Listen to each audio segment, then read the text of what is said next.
మేము కాంగ్రెస్ పార్టీ రావడానికి కోదండరామ్ సార్ చేసిన పనులకు మేము అన్ని కూడా సపరేట్ ఏం లేదన్నా, మేము క్లారిటీ మీకు ఇస్తున్నాం. ఆ రోజు ప్రవళిక చనిపోయినప్పుడు ఇదే కోదండరామ్ సారు, అనిల్ గారు, రియాజ్ గారు, పల్మూరి వెంకట్ గారు అందరూ మా దగ్గరకు వచ్చి ఇలాంటి ప్రవళిక అనే అమ్మాయి చనిపోతే మీకు అన్యాయం జరిగిందని చెప్పేసి మా చుట్టూ బెల్లం చుట్టూ ఈగల దూరి మా చుట్టూ మాట్లాడి మేము ఉంటాం మీతోడని చెప్పి ఆ రోజు మాకు హామీ ఇచ్చిన వ్యక్తుల్లో కోదండరామ్ సార్ గారు ఒకరు. మీరు చూస్తున్నారు కోదండరామ్ సార్ గారికి పౌర హక్కుల సంఘం మీద మీటింగ్ పెట్టడానికి వస్తే మాట్లాడాం. సార్ మేము మీకోసం డబ్బులు ఖర్చు పెట్టుకున్నాం, వయసు అయిపోతుంది, సొంత డబ్బులు పెట్టుకుని మీకు ఓట్లు వేపించినాం, మా తల్లిదండ్రులకు పళ్ళు దండాలు పెట్టినాం, మా కోసం 2 నిమిషాలు మాట్లాడమంటే 2 నిమిషాలు కాదు నేను మాట్లాడని చెప్పి మీ ముందే అటుపోయిన వ్యక్తి. ఇలా మేము ఒకటే అడుగుతున్నాం, ఈ కాంగ్రెస్ పార్టీ రావడానికి కారణం నిరుద్యోగులు అని చెప్పేసి మొదటి సభలని చెప్పిన వ్యక్తి రేవంత్ రెడ్డి గారు. మరి రేవంత్ రెడ్డి గారు మీరు దిశానిర్దేశం చేయాల్సిన బాధ్యత కోదండరామ్ సార్ గారు లేదా? ఈ రోజు ఇలా కాళ్లకు కాటి చాపే వయసులో కూడా మీకు పదవులు కావాలి, మీకు ఎమ్మెల్సీ కావాలి, ఒక ఆయనకి విప్పు కావాలి, ఒక ఆయనకి మనకి మేము ఏమడుగుతున్నాం, మాకు ఉద్యోగాలు ఇవ్వండి అయ్యా, ఉద్యోగాలతో పాటు నోటిఫికేషన్ వయసు పరిమితిని పెంచండి అయ్యా, మాకు ఏజ్ అయిపోతుంది, 22 నుంచి 26 వరకు ఒక నోటిఫికేషన్ లేదు, మాకు ఉద్యోగాలకు అవకాశం కల్పించండి అని చెప్పి రోడ్ల మీద ధర్నాలు చేస్తున్నాం, రాస్తా రోకోలు తీస్తున్నాం, 40 రోజులుగా తెలిసిన కొట్లాడుతున్నాం. మరి ఏ ఒక్క నా కొడుకు రావట్లేదు ఎందుకు? నా కొడుకు ఎందుకు రావట్లేడు? ఒకడు ఆ రోజు మా తల్లిదండ్రుల ఓట్లు పొరుగు దండాలు పెట్టి వేపిస్తున్న వ్యక్తులు ఇలా ఎందుకు రావట్లేరు? ఇలా మా యవ్వనం అయిపోయింది, డబ్బు ఖర్చు అయిపోతుంది, మా జీవితం ఆగమైపోతుంది, ఇలా మా ఒక్కొక్కరి మీద 4 FIR కేసులేనే. మరి ఆ రోజు నిరుద్యోగులు అంటే దేవుళ్ళు అన్నారు, ఇలా రాక్షసులా కనబడుతున్నారు, మీకు రాక్షసులా కనబడుతున్నారా? మరి ఎందుకు మాట్లాడతలేరు మీరు? కోదండరామ్ సార్ గారు అయితే, పల్మూరి వెంకట్ గారు అయితే, రియాజ్ గారు అయితే ఏడ పడుకుర్రు మీరు అందరూ? మేము ఏం కావాలనుకుంటున్నాం? అరే నోటిఫికేషన్ ఇవ్వండి బాబు అని చెప్పి మీరే కదా ఈనాడు, దక్కన్, సాక్షి అన్ని పేపర్లో మోడీ సంవత్సరం ఉద్యోగాలు ఇప్పిస్తా అని చెప్పి మీరు కాదా? మరి ఆ రోజు మాత్రం పొలుదన్నారు మీరు కాదా? రాహుల్ గాంధీ ఎక్కడో పడుకుని ఢిల్లీలో పడుకొచ్చి అశోక్ నగర్ లైబ్రరీ చుట్టూ, చిక్కడపల్లి లైబ్రరీ చుట్టూ తిప్పించింది మీరు కాదా? మరి ఆ రోజు మేము కనబడలేదా మీకు? ఆ రోజు మా ఈ బాధ కనబడలేదు మీకు? ఆ రోజు బాధ కనబడిందని చెప్పి మీకు ఉద్యోగాలు ఇస్తారని చెప్పి ఇవాళ మాతోటి ఇవాళ ఇంత హరిగోస పెడుతుర్రే, ఇది మంచి విషయం? ఇలా రేవంత్ రెడ్డి మాట్లాడుతున్నారు. ఢిల్లీలో 1500 కిలోమీటర్ దూరంలో ఉన్న జనతా కాంగ్రెస్ మూవ్మెంట్ కనబడింది, కానీ సెక్రటరీకి 15 కిలోమీటర్ దూరం ఉన్న దిల్సుఖ్నగర్ బాధ వీళ్ళకి కనబడుతుంది. దిల్సుఖ్నగర్ బాధ వీళ్ళకి కనబడతలేదు. బాధ అనిపిస్తుంది. తల్లిదండ్రులు అందరూ టీవీలో కనబడుతుంటే చదువుకోండి కూడా మీకెందుకు ఎవరు లేని బాధ మీకెందుకు ఉంటే, నేను కూడా చేయకపోతే ఆ రోజు కేసీఆర్ కనుక ఉద్యమం చేయకపోతే తెలంగాణ వచ్చేదా? రేవంత్ రెడ్డి కనుక ఉద్యమం చేయకపోతే ఈ తెలంగాణకు ఆయన సీఎం అయ్యేటోడా? మేమందరం కూడా ఉద్యోగాలు రావాలనమ్మా. నాతో పాటు చాలా మంది నిరుద్యోగులు అన్యాయం అయిపోయారమ్మా. మేము బస్ యాత్రలు చేసినాం, కాలంలో పడుకున్నాం, కారం మెతుకులు తిన్నాం, కొడంగల్కి వెళ్తే వాడు ఊళ్ళో రేవంత్ రెడ్డి గారు ఊళ్ళో పోతే గుళ్ళో పడుకున్నాం, స్నానం చేసినాం, వాళ్ళకు ఉద్యోగాలు రావాలని దండం పెట్టినాం. ఇవాళ మమ్మల్ని ఇవాళ ఇంత హరిగోస పాలు చేస్తుంటే ఇది కాంగ్రెస్ పార్టీకి తగునా అని చెప్పేసి మేము మాట్లాడుతున్నాం. చెప్తున్నాం, ఒక్కొక్క ఎమ్మెల్యేలకు, ఒక్కొక్క ఎంపీలకు, ఒక్కొక్క ఎమ్మెల్సీ మాట్లాడుతున్నాం. ఎవరైనా పేడ్ ఆర్టిస్టు, పేడ్ బ్యాచ్ అంటే మాత్రం వీపు విమానమోతం అవుతుంది. ఒక్కొక్క నా కొడుకు అంటున్నాను, నేను బాధ అనిపిస్తుంది. ఎందుకంటే మీకోసం తిరిగినవే, కష్టపడ్డామే మీకోసం, కానీ ఒక్కసారైనా మాట్లాడిపించరా?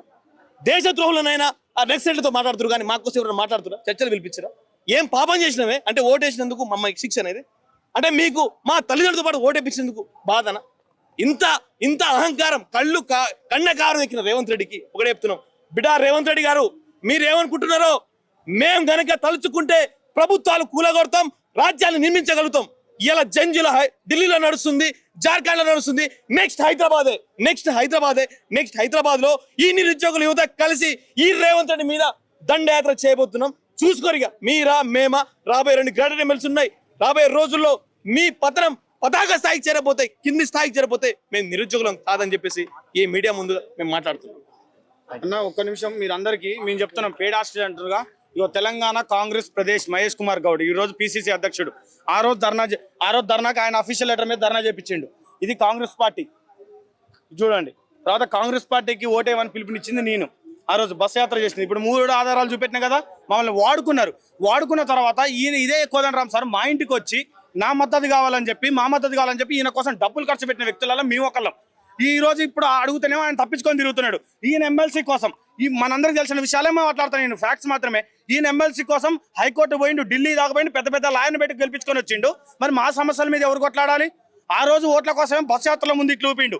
తర్వాత ఎక్కడ మీ నిరుద్యోగులు ఎక్కడ 100 మంది ఉంటే అక్కడ వచ్చి వాలిర్రు. దాని వెనకంగా వచ్చి మేమే నిరుద్యోగులకు అండగా నిలబడతామని మాట్లాడి మమ్మల్ని రెచ్చగొట్టి ఓట్లు వేపించారు. ఈ రోజు ఆ నిరుద్యోగులు ఏమంటున్నారు? మీరు నిరుద్యోగులు ఏమంటున్నారు? మీ దగ్గరకు వచ్చి అరే మీరు వచ్చి మా ఊరు వచ్చి ఓట్లు ఏమంటారు మేము వేసినాం. ఈ రోజు మీరు కాంగ్రెస్ పార్టీకి ఎందుకు వ్యతిరేకంగా మాట్లాడట్లేదంటే మేము ఎక్కడి నుంచి కొట్లాడాలి, ఎట్లా కొట్లాడాలి మేము ఆ రోజు సమస్యలు ఎక్కడ ఉంటే అక్కడ వచ్చి మాట్లాడారు. ఈ రోజు వీళ్ళ ఎమ్మెల్సీ కోసం వయో పరిమితి ఇవ్వమంటే వీళ్ళకి 70 సంవత్సరాలలో ఈయన పదవి కావాలి.